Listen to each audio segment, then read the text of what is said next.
Some stories stay funny forever. Some stories turn creepy only when you replay them in your head years later. And some stories feel completely normal while they're happening until one strange detail refuses to make sense. This is one of those stories. What started as a stupid, fun idea between two motorcycle riders slowly turned into something unsettling. This is a true Reddit story. And this is Motorcycle Hide and Seek. This story goes back a few years. I had an old coworker, we'll call him Mike. Both of us rode motorcycles, and like most riders, we were always looking for excuses to ride. One day, during a break at work, one of us joked, "What if we played hide and seek, but on our bikes?" It sounded ridiculous. It sounded childish, which is exactly why we loved it.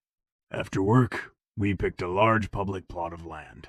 It stayed open all year but only got busy a couple of weeks annually. The rest of the time, empty roads, walking paths, trees, dead ends perfect. We picked a central location as our base. Rules were simple. One person hides on their motorcycle. The other searches.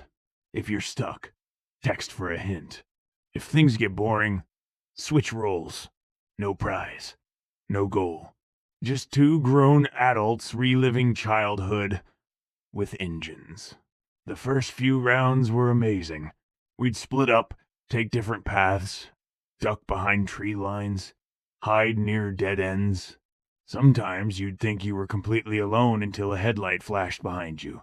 Mike got yelled at once by a guy sitting in a truck. We laughed it off. Public land, nothing illegal, no harm done. Security even drove past us a few times. They waved. One of them actually laughed when he realized what we were doing. Everything felt safe. Everything felt normal. Until it wasn't. On one round, while I was hiding, I noticed something strange. A dark green truck. At first, I didn't think anything of it. Plenty of people drove through the area. But then, it slowed down and stayed behind me. I turned.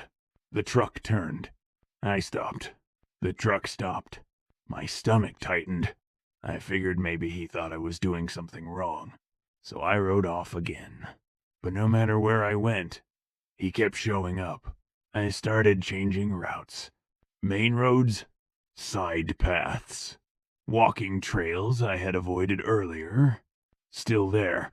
Then I did something extreme. I rode to a dead end. A place almost impossible to find unless you were walking or on a bike. I shut off my engine. Waited. Silence. Relief. Then I looked up. The truck was parked at the top of the path.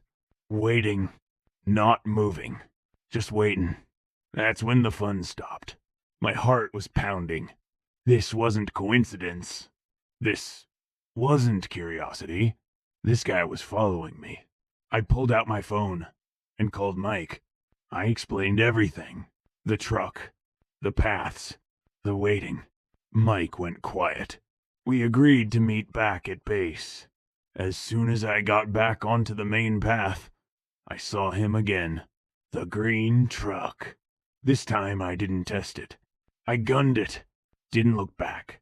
When I reached Mike, we stopped side by side. Both engines running. Both watching. We agreed on two options. Option 1. If he tries something, we confront him. Option 2. We leave immediately and never come back. But neither option mattered.